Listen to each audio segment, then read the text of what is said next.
नमस्कार दोस्त। आज की इस कक्षा में हम लोग कक्षा 6 की पाठ्य पुस्तिका मल्हार के पाठ 7 जिसका शीर्षक है जलाते चलो, इस कविता को पढ़ेंगे। दोस्तों, इस कविता के कवि हैं द्वारिका प्रसाद माहेश्वरी। द्वारिका प्रसाद माहेश्वरी जी की जो एक विशेषता है वह यह है कि यह बाल साहित्य के प्रमुख रचनाकार हैं। मतलब ये बच्चों के लिए ज्यादा लिखते हैं और इन्होंने जलाते चलो कविता के माध्यम से यह संकेत किया है, यह संदेश दिया है कि हम सबको स्नेह भरा दीप जलाना चाहिए, प्रेम दूसरों के साथ करनी चाहिए, स्नेह करनी चाहिए, ताकि हमारे अंदर की ईर्ष्या, द्वेष, अहंकार, क्रोध, यह सब कुछ जैसी बुरी भावनाएं समाप्त हो सके। कवि कहते हैं कि हमें अपने अंदर स्नेह भरा हुआ दिया हर समय जलाना चाहिए। मतलब हमें लोगों से हर समय प्रेम करना चाहिए। हमें दूसरों से, सिर्फ लोगों से नहीं बल्कि प्रत्येक प्राणी से हर समय स्नेह करना चाहिए, प्रेम करना चाहिए। और यह यदि हम करेंगे तभी इस धरती पर से बुराई रूपी जो अंधकार है, अंधेरा है, जो अहंकार है, क्रोध है, जो दूसरों का बुरा करता है, यह अंधेरा हमेशा के लिए समाप्त होगा। कहने का अर्थ है जैसे एक अंधेरे कमरे में दिया जला दिया जाए तो पूरे कमरे के अंधकार समाप्त हो जाते हैं। तो ठीक उसी प्रकार यदि हम अपने हृदय में स्नेह रूपी दिए को जलाएंगे तो यह धरती पर से जो अहंकार रूपी अंधेरा है, बुराई रूपी अंधेरा है, उस अंधेरे को एक न एक दिन समाप्त जरूर कर देगा। अगली पंक्ति हम लोग पढ़ते हैं। भले शक्ति विज्ञान में है निहित वह, कि जिससे अमावस बने पूर्णिमासी, मगर विश्व पर आज क्यों दिवस ही में घिरी आ रही अमावस निशासी। निशा का अर्थ होता है रात। कवि क्या कहते हैं कि भले ही विज्ञान में बहुत शक्ति है, निहित का अर्थ होता है मौजूद, कि हमने माना कि विज्ञान में बहुत शक्ति मौजूद है। वह अपनी शक्ति से क्या करती है तो अमावस पूर्णिमा की जैसी बना देती है। एकमात्र लाइट का स्विच ऑन करने से ही सब जगह जगमग जगमग हो जाता है। भले अमावस्या की रात हो, अंधेरी रात हो, लेकिन चारों तरफ लाइट जलने के कारण वह अमावस की रात नहीं मालूम होती है। चारों तरफ ऐसे लाइट जलता है जैसे वह पूर्णिमा हो। कहने का अर्थ यह है कि अमावस्या में रात तो पूरी अंधेरी रहती है, लेकिन विज्ञान की शक्ति के कारण मनुष्य ने बल्ब का निर्माण किया, चारों तरफ बिजली का प्रकाश फैल रहा है और लोग अपने अपने घरों में एकमात्र स्विच जला देते हैं और सबके घर में लाइट जलती है। अमावस्या की रात महसूस भी नहीं होती है, लगता है जैसे हर रात पूर्णिमा हो। लेकिन मगर विश्व पर आज क्यों दिवस ही में घिरी आ रही अमावस निशासी। जब इतनी विज्ञान में शक्ति है तो आज विश्व में क्यों दिवस ही में, मतलब दिन में ही घिरी आ रही, चारों तरफ से चली आ रही है अमावस निशासी। अमावस्या की निशा की जो रात्रि है, उसका जो अंधेरा वाला रात है, वह अंधेरी वाली रात दिन में ही ऐसा लग रहा है जैसे चारों तरफ छाई हुई है। कहने का अर्थ हुआ कि विज्ञान में इतनी शक्ति है कि वह अमावस्या की रात को पूर्णिमा जैसी लाइट वाली बना दी है, चारों तरफ जगमग जगमग कर रहे हैं। लेकिन फिर भी क्यों आज विश्व में इतना अंधेरा छाया है, बुराई रूपी अंधकार छाया है, वह दिन में ही अमावस्या की रात्रि के समान अंधकार कर दे रहा है। मतलब चारों तरफ बुराइयां भरी चली आ रही है और हम उसे रोक भी नहीं पाते हैं। अब आगे हम लोग देखें। बिना स्नेह विद्युत दिए जल रहे हो, बुझाओ इन्हें, यो ना पथ मिल सकेगा। कवि कहते हैं कि ये जो पूरी दुनिया में विज्ञान की शक्ति के कारण जो प्रकाश जल रहा है, बल्ब जल रहे हैं, बिना स्नेह विद्युत दिए जल रहे, ये जो इस दिए जल रहे हैं, ये प्रकाश जल रहा है, बल्ब जल रहा है, इसमें कोई स्नेह नहीं है, इसमें कोई स्नेह रूपी प्रकाश नहीं है। इसे बुझा दो, बुझाओ इन्हें बुझा दो। लेकिन कहने का अर्थ यह नहीं है कि हम अपने घर में लाइट ना जलाएं। विज्ञान की जो तरक्की है इसे मानने से इनकार कर दें। कवि के कहने का अर्थ यह कहीं से भी नहीं है। वह इसके माध्यम से समझा रहे हैं कि विज्ञान ने जो तरक्की किया है उससे जो प्रकाश जल रहा है, वह प्रकाश हमारे मन के अंधकार को दूर नहीं कर पाएगा, हमारे मन की बुराई को दूर नहीं कर पाएगा। वह कैसे दूर होगा? तो जब हम अपने अंदर स्नेह रूपी दिए को जलाएंगे, मन में प्रेम को जलाएंगे, तब जाकर हमारे अंदर के अंधकार मिटेंगे, हमारे अंदर की बुराइयां मिटेंगी। और इस तरह से विज्ञान की तरक्की के पीछे भागेंगे, बुराई अपने अंदर का खत्म नहीं करेंगे, लोगों से हम स्नेह नहीं करेंगे, तो हमें हमारा पथ नहीं मिलेगा। मतलब हमारा पथ क्या है?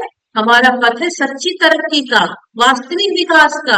हम आगे भी बढ़े और सच्चरित्र का निर्माण भी करें, सच्चे मन से एक दूसरे से प्रेम करें, विकास करें। ऐसा ना हो एक तरफ विकास की दिशा में हम आगे बढ़ते जा रहे हैं और दूसरी तरफ बुराई में भी हम आगे बढ़ रहे हैं। यदि इस तरह से हम बुराई कर रहे हैं, लोगों के साथ अन्याय हो रहा है और हम चुप होकर देख रहे हैं, लोगों के साथ खुद भी अन्याय कर रहे हैं, तो इस प्रकाश जलने का कोई फायदा नहीं है। इसलिए पहले इंसान को अपने अंदर की बुराई को दूर करनी चाहिए, अपने अंदर विद्युत जलाना चाहिए, ज्ञान रूप प्रकाश को जलाना चाहिए। और ये जब हम लोग कर पाएंगे, तब हमें वास्तविक विकास मिलेगा, वास्तविक रूप से हम तरक्की कर पाएंगे। चलिए अब आगे की पंक्ति पढ़ते हैं। जला दीप पहला तुम्ही ने तिमिर की, चुनौती प्रथम बार स्वीकार की थी। तिमिर की सरित पार करने तुम्ही ने बना दीप की नाव तैयार की थी। कवि कहते हैं जला दीप पहला तुम्ही ने तिमिर की, मतलब तुमने पहला दीप जलाया था। और किस लिए जलाया था? तो तिमिर की अंधकार की चुनौती को पार करने के लिए। तुमने सबसे पहले, मानव ने ज्ञान का निर्माण किया, हम भारतीयों ने सबसे पहले ज्ञान का निर्माण किया, ज्ञान को का अलग जगाया था। क्यों? अंधकार को खत्म करने, बुराई रूपी अंधकार को खत्म करने के लिए। चुनौती प्रथम बार स्वीकार की थी, तुमने चुनौती को स्वीकार किया था कि ये अंधकार, ये बुराइयां जो हमारे अंदर है, हम इसे समाप्त करेंगे। तिमिर की सरित पार करने तुम्ही ने, ये अंधकार रूपी जो नदी है उसे पार करने का तुमने संकल्प किया था कि हम इस अंधकार रूपी बुराई को हमेशा हमेशा के लिए अपने अंदर से खत्म करेंगे। और इसके लिए तुमने क्या किया? बना दीप की नाव तैयार की थी, और तुमने अंधकार को समाप्त करने के लिए ज्ञान रूपी दीप की नाव तैयार की थी। कवि के कहने का अर्थ यह है कि हमारे समाज में आज जो बुराइयां हैं, हमारे अंदर जो बुराइयां हैं, हम मतलब मानव ने सबसे पहले उन बुराइयों को पहचाना था और उसे चुनौती के रूप में स्वीकार किया था, एक्सेप्ट किया था, चैलेंज के रूप में उसे एक्सेप्ट किया था, इसे खत्म करना है। और उसे खत्म करने के लिए उन्होंने ज्ञान रूपी दीपक को जलाया था, जो सच्चे मन में, हृदय पे प्रकाश भरते हैं। हम लोगों ने, मतलब मानव ने सबसे पहले अंधकार को समाप्त करने के लिए, अंधकार की जो नदी है, नदी कितनी बड़ी होती है? जितनी बड़ी नदी, जितना गहरी नदी, उतनी ज्यादा मात्रा में हमारे अंदर बुराइयां, और उन बुराइयों को खत्म करने के लिए हमने दीप का नाव तैयार किया था, मतलब प्रकाश रूपी दीप, ज्ञान रूपी दीप का नाव तैयार किया था, ताकि हम लोग इस अंधकार रूपी नदी को पार कर सके। ठीक है, चलिए आगे देखते। बहाते चलो नाव तुम वह निरंतर, कभी तो तिमिर का किनारा मिलेगा। कवि कहते हैं कि यह मानव का स्वभाव है कि वह कुछ चीजों के लिए प्रयास करता है और जब उसे सफलता नहीं मिलती है तो थककर अपने प्रयास को छोड़ देता है। कवि कहते हैं नहीं, अपने प्रयास नहीं छोड़नी चाहिए। बहाते चलो नाव तुम वह निरंतर, निरंतर का अर्थ होता है लगातार। कवि कहते हैं कि तुम अपने प्रयास रूपी नाव को लगातार चलाते रहो, आगे बढ़ते रहो और बुराइयों को खत्म करने की कोशिश करते रहो। कभी तो तिमिर का किनारा मिलेगा, कभी तो तुम अंधकार को समाप्त करके उस पार जा पाओगे, मतलब बुराइयों को समाप्त करके अच्छे युग का निर्माण कर पाओगे। आप लोग समझा इसे कि हम लोगों को किसी भी चीज का कार्य करना है, प्रयास करना है, पहले तो अच्छे कर्मों का प्रयास करना है और तुरंत सफलता के लिए उत्सुक नहीं हो जाना है कि हमने आज प्रयास किया तो हमें सफलता मिल ही जाएगी। सफलता आपके धैर्य की परीक्षा लेती है, तो जितना हो सके कठिन परिश्रम करना है और लगातार करना है, तब तक जब तक अपने लक्ष्य की प्राप्ति ना हो जाए। आगे की पंक्ति, युगों से तुम्ही ने तिमिर की शिला पर दिए अनगिनत है निरंतर जलाए, समय साक्षी है कि जलते हुए दीप अनगिन तुम्हारे पवन ने बुझाए। अब हम लोग इसकी व्याख्या पढ़ेंगे। कवि कहते हैं कि हम मानव ने, हम लोगों का इतिहास रहा है, मतलब कई ऐसे प्रमाण रहे हैं कि हमने युगों से तुम्ही ने तिमिर की शिला पर, तिमिर का अर्थ होता है अंधकार।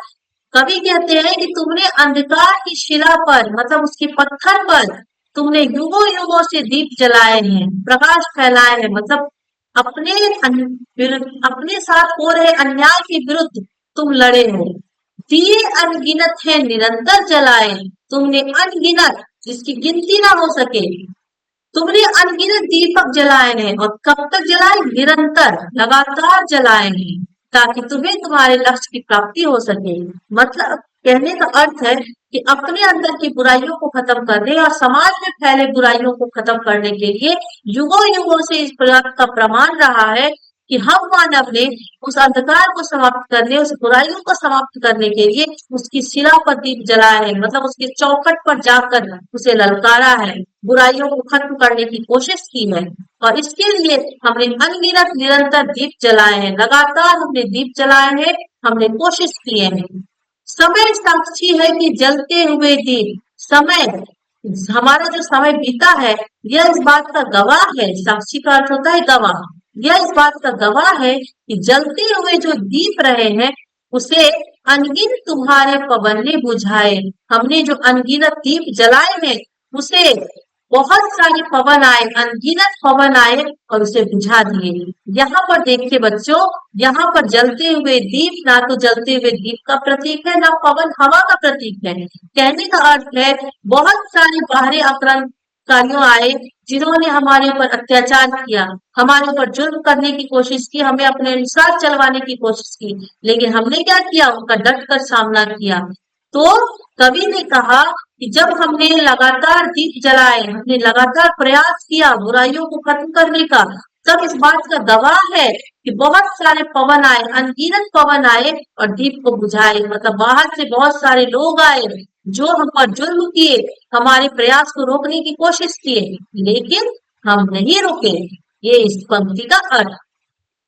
अगली पंक्ति है, मगर कुछ स्वयं ज्योति जो दे गए वे, उसी से तिमिर को उजाला मिलेगा। कवि ने कहा है कि यह ठीक है कि बहुत सारे दीपक जले और पवन के वेग में वह बुझ गए।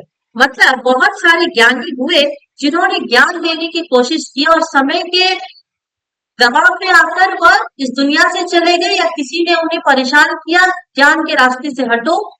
बहुत सारे प्रयास वो कर सकते थे, उन्हें नहीं करने दिया गया।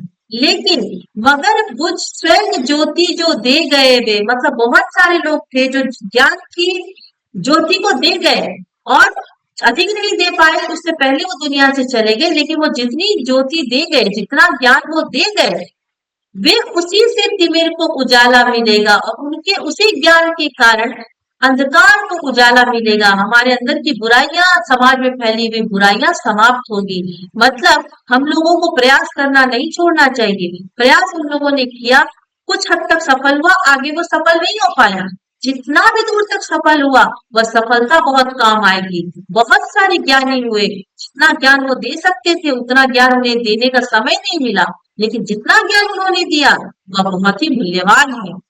आगे की पंक्ति, दिए और तूफान की यह कहानी चली आ रही और चलती रहेगी, चली जो प्रथम बार लौ दीप की, स्वर्ण सी जल रही और जलती रहेगी।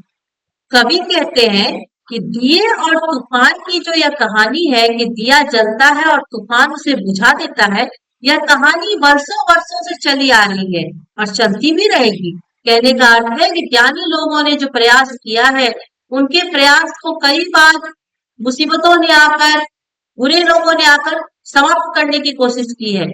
ये जो कहानी है यह सदियों सदियों से चली आ रही है और भविष्य में भी चलेगी। ऐसे ज्ञानी लोगों के कम प्रयास से भी हमारा जीवन सुंदर हुआ है, यह बात हमें माननी पड़ेगी। चली जो प्रथम बार लौ दीप की, मतलब वह जो ज्ञान की दीप है वह जब प्रथम बार जली, स्वर्ग सी जल रही और जलती रहेगी, वह सोने की जैसी जली थी और आज भी वो जल रही है और अभी हमेशा जलेगी। कहने का अर्थ है कि ज्ञानी लोगों के ज्ञान का जो प्रभाव है वह पहले भी था, आज भी है और हमेशा रहेगा। जरूरी नहीं कि मोटी मोटी पोथी के बराबर पर ही हमें कोई ज्ञान दे तो वही ठीक है। थोड़ा बहुत ज्ञान भी यदि हमें किसी से मिल जाता है तो वह ज्ञान हमारे लिए बहुत काम आता है। तो यहाँ पर कवि ने क्या कहा कि दिए और तूफान की कहानी हमेशा से ही है, हमेशा है और हमेशा चलेगी।